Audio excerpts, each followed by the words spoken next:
Hi guys! So I'm here to do a collective reading for you all, and this is going up a day early. It is Saturday today, and I do mean to do these on Sundays in general, but I don't think I'm going to be able to make the time tomorrow as I've got quite a busy day ahead of me. And I did want to make sure I got a collective reading out for everybody. So, yeah, I'm going to go ahead and post this today instead of tomorrow because I could just pretend like it was pulled on a Sunday, but that kind of seems a bit pointless to me. If I'm reading energy, I may as well post it from when it's come through. And I hope you agree with me.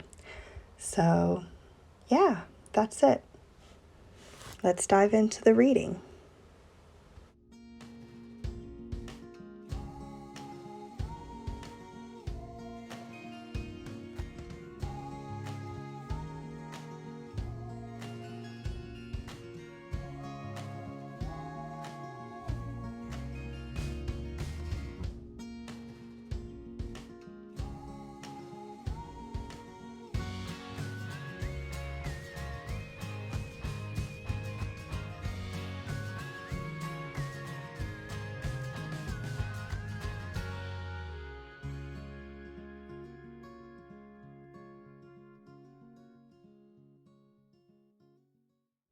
So we have this really beautiful energy to guide us into the week. And the first card that came out is Portals. It's card number 9, Doorways into the Now and Letting Go of the Warrior. And we'll come back and touch on the fact that this is card number 9. And in this card, this being, these look like arrows on her back. And this is very much in that archetype of Athena with the arrows, shooting the bow and arrow. And she's in this point of reflection. Like this is the point of being tired of always being in this fight mode, letting go of the warrior. And this is allowing yourself to take a chance to pause and reflect. And we'll talk about the 8 of Cups because this ties in really beautifully. Now, the 8 of Cups has actually been coming out a lot this past week. So I do really feel that this is a collective energy, and clearly it coming out now is showing that this energy is going to be affecting us at least into the near future, right? When I do these readings, it is with a week in mind, like what is the energy of the week upcoming. And the 8 of Cups is all about reflecting on what you need to let go of to move forward. So there's a progression in there's a progression in all of the cards, right? But there's a progression in the cups that I want to talk about, going from the 7 to the 8 and then into the 9. And this is where we say we can get to the 9 that is attached to this Portals card. So in the 7 of Cups, the usual depiction and meaning, right, is having these 7 cups before you, and each cup is representative of a different aspect of your life, and you're kind of looking at them all. And it's like this card that symbolizes this journey, this inner journey you go on, facing all of these different aspects of yourself to find your true self, right? So that's the 7th card, 7 of Cups. And you get to this point of the 8 of Cups because you've You've learned who you are and all of these aspects of yourself. And in knowing that part of yourself, you've progressed to the Eight of Cups, where now you're thinking, well, if I know who I am and I know what's important to me, what can I now let go of? What am I ready to let go of to move forward, right? So the energy in this card is all about the things that you hold on to, and this is the cups. So this is emotional. These are the things that are being stored within your body, like the traumas you hold on to that you've stored away because you haven't been ready to deal with them. Well, now you're stronger because you've moved through the Seven of Cups into the Eight of Cups. You know who you are, you know what's important to you, and now you're reflecting. What can I let go of? What can I work through? Like, what am I ready to be done with, to leave behind? And this is quite literally saying, letting go of the warrior. To me, this is this invitation to shift into this surrender energy, right? Because we've been called to this energy of surrender. Honestly, I felt it really strongly all year, this like asking for surrender, but it's been heightening and it's been heightening. It's just been getting stronger and stronger, this need to surrender. It's coming out of fight mode, but it's not about fight or flight, right? This isn't about coming out of fight to run away. This is about coming out of fight because you're ready to surrender and trust.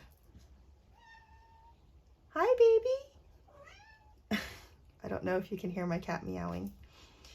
You're ready to trust that whatever comes next is going to serve your storyline, right? It's going to benefit you in the overall.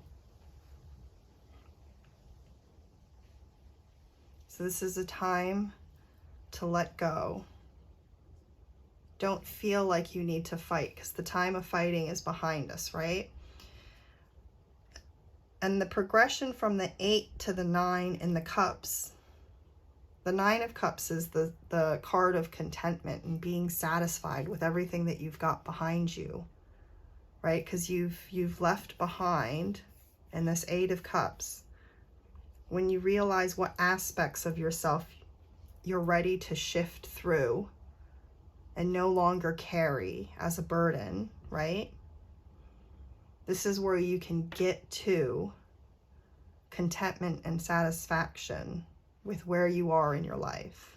Like I said, that would be the 9 of cups, but I think it's very significant that this is 9, right? So this is like, by shifting through these energies that we're holding on to, what's holding us back, by being able to reflect on it and do that work. How? Through the portal, right? Through the portal that's within us. I'm feeling this is the heart-centered portal that connects us to everything. It's about taking that moment to pause and reflect, close your eyes, find your heart center, and then follow those threads to wherever they take you. And do that work that needs to be done to shift it out, right? To clear it from your timeline. So it's not holding you back. It's not weighing you down. This is about burning through that karma, right? You're no longer the warrior. This is about staying in the present moment. Doorways into the now. Recognizing that what you're holding on to is from the past. But we're in the now. We're ready to really be in the now and not be holding on to the stuff that we've accumulated over time. So I thought, because this is the portals card, I thought it would be fun to pull a card from this deck, because this deck is, this is like all like portal cards. I think it's gateways of light, the deck. So I figured it would be a fun one to pull from real quick, just to get a little additional guidance going into the week. So we're just asking for a card for the collective to help us better understand the direction of this portals card that we've already got in front of us.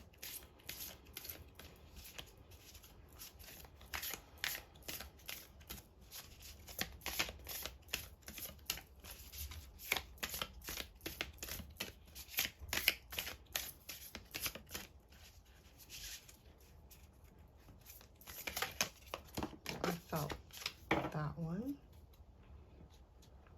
And this is I laugh because she keeps coming up. So I work with Hathor. In my personal practice, she sits on my altar with Sekhmet, right? Kind of like her opposite energy stream, but also it's like her opposite, but also her. It's hard to explain, but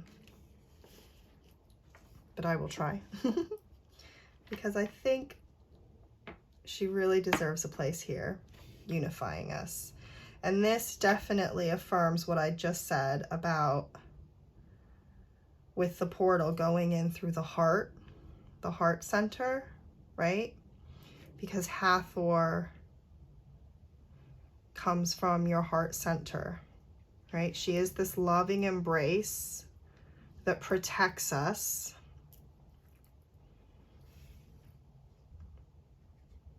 Her name, Hathor. Hathor is what the Greeks would have called her, but in ancient Egypt or Kemet, it was Hathor, and that's the house of Horus. Horus being the sun, or Ra as the sun, right? But this was the sun within our system, right? Our solar system. So he was at the center, and Hathor was seen as this cosmic womb that protected Horus, right? So house of Horus, Hathor, because Heru was Horus. In Kemet versus Horus in Greek. And Hathor brings in this loving energy that is really the embodiment of unconditional love, right? There's no sharpness attached to her love. Her love is, it literally is, if you could imagine the womb just hugging you as a baby, because beyond the heart space, she's also, what's the right word? She's associated with the sacral chakra. And the sacral chakra is physically in the female, where our womb lies, right? And in the male, it's where the seed lies. So this is the creative energy that exists within all of us. And our creative energy is also the energy of our desires, right? So this is why she's a creation deity associated with the womb, but also with desires, right? It's what we want to create. And this can go into sexuality and feeling beautiful and feeling okay in the fact that you want to be attractive is not just the right word. Attractive is used a lot when they talk about Hathor. It's just leaning into this sensuality that the womb really embodies. But the womb also embodies like that full embrace. It's like the baby being held by the womb in the mother's body. And it's that complete space of comfort, of knowing that you're held and being cared for and loved. And that's the energy that Hathor brings in. But she comes, right? Hathor is associated with Venus and the Pleiades and many other star systems, because she's a very big energy stream that embodies quite a lot. But she's associated with the heart and the sacral chakra. But really, I always see her as the heart. And she works with that heart center. So understanding that, right? This portal energy of going in through the heart center. And you can even see it as, like, where do we come from, right? Our heart center, we get our spark of life enters our body through our heart, or this is what I believe, right? Science does not understand why the heart starts beating, right? But the heart space, when we get that heartbeat, right? When our heart comes online and brings us to life, where are we? We're in the cosmic womb, right? We're being held in the mother's womb when we come through the portal of our heart.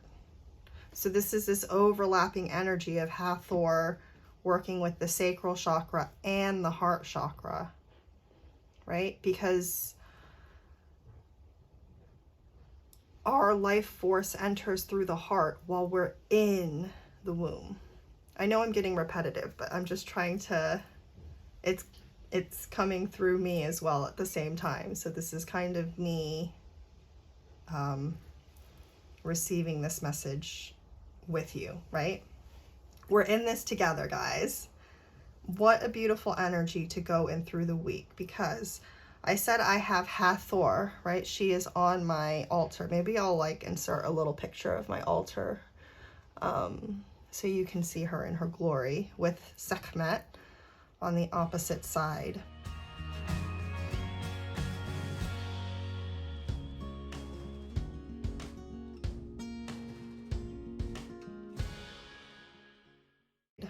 And it's funny because they are both very much sun gods, right? But I have Hathor with the moon side energy, and then I have Sekhmet with the sun. So I've got a sunstone and a moonstone. So a sunstone with Sekhmet and a moonstone with Hathor.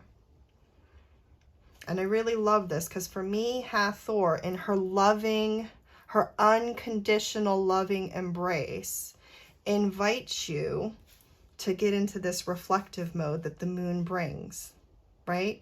Because you don't have to be afraid to look at your reflections and what you're ready to let go of when you know that you're being held. When you know that no matter what, you are loved and cared for. That you've got nothing to lose because you will be loved no matter what. I love that. To have her energy come through with this message of going into this heart space and facing these things that you're ready to let go of, so that you can land into this is going to bring you into this energy of being content and satisfied with where you are and what you've got, right? This is going into that energy of gratitude, right? Because you've got what it is that you need. And this is just by going through that portal within your heart center and facing all these cups would be symbolic of different emotional ties you're holding on to that you're gonna, as you go through this path, right? You'll face them, but you'll also leave them behind you. Because this is going to be the 9 energy up here as you've left them all behind you. And this is where we're going. This is what we need to do to get there. And we've got Hathor. We've got Hathor there with us to support us. So I would really lean into this energy, and I would invite you all, if you have 10 minutes, 20 minutes, however much time you have, I would invite you to go into a meditative state. There's lots of beautiful guided meditations on YouTube. There's lots of really great frequency meditations on YouTube. I would definitely recommend looking up heart frequency meditations or solfeggio tones, heart meditations. I'll actually look one up and I'll link it. I'll link it below. Because there's lots of great ones out there. You know, you can follow that link if you really don't know where to go. But, you know, if that one's not right for you, definitely find your own. But definitely try to connect in with your heart space. And just take a moment to lean into that. And just see what messages come through. Don't question them so much, just surrender. Because we're not in a warrior mode. We're not going to fight whatever messages want to come in. Just let whatever comes through come through. And you can reflect on it afterwards when the meditation's over. So when the meditation's finished, take a few more minutes to just journal anything that came up. I don't care how mundane, silly, or unimportant it seems. Journal it down and try to find what really sticks out in your mind the most from whatever it was you wrote down. And see if you can just like Google those words, see what the meanings were behind them. If it was any imagery that came up, Google that, see what's the meaning behind it, right? And find any clues for what your heart is telling you it is that you need to let go of. Because there's something we need to leave behind to enter this point of satisfaction and contentment. And we all have these things that we've stored inside of us that we can let go of. Yeah, so I love this message so much. Thank you for being here with me to receive it. If you guys meditate, let me know if you feel comfortable, anything that came through. I'd love to be invited into that conversation. Obviously, the comment section down here is a bit more public, so if you want to send me a message privately, you can do that over on my Instagram. It's the same handle as it is here on YouTube, at Nath's Garden. Yeah, I'd love to have a conversation. Thank you so much, and I will see you guys soon. Bye.